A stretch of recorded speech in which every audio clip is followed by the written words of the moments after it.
On the inpatient unit we've got 10 beds and we look after people suffering with any life-limiting illness, so people with multiple sclerosis, motor neurones, HIV, end stages of obstructive airways disease, Parkinson's, anything that is life-limiting, and we offer respite on a regular basis for some patients and crisis respite, so if people have found themselves in a difficult situation at home where they perhaps need more care at home all of a sudden, they'll come here for a week while all that can be arranged.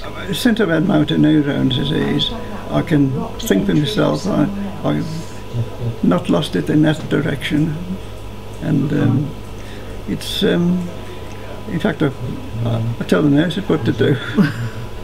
It's the 7th day. I'm out tomorrow. It's a lovely rest, and you get all the care you could wish for in here, and no complaints at all.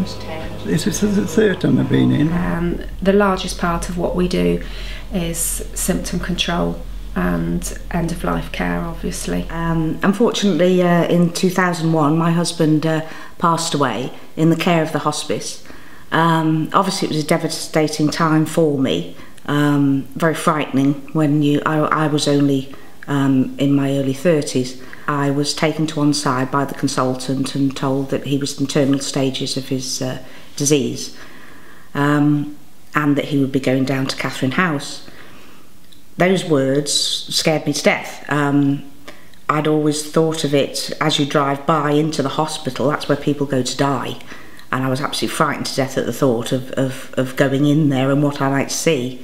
He had a suite with French doors overlooking the garden, and it was a lovely big room with a wet room and a sofa, and very comfortable, and comfortable for him with all the facilities and the lovely care that he got there.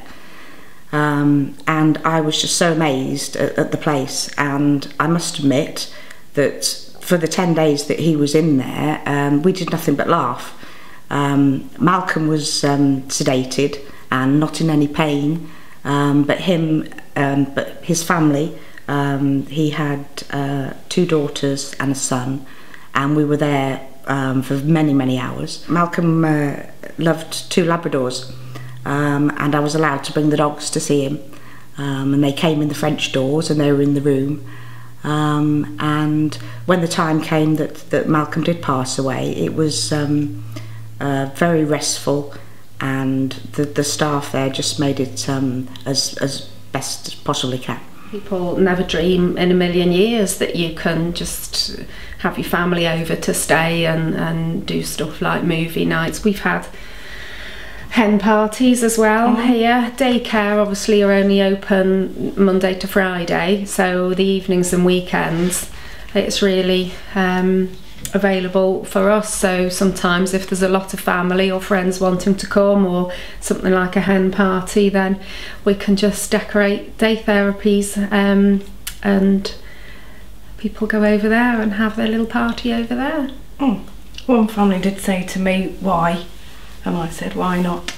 You know, yeah. It's a couple of hours out of my time outside of work, but it made such a big difference to the patient and the family, and it was something they could keep forever.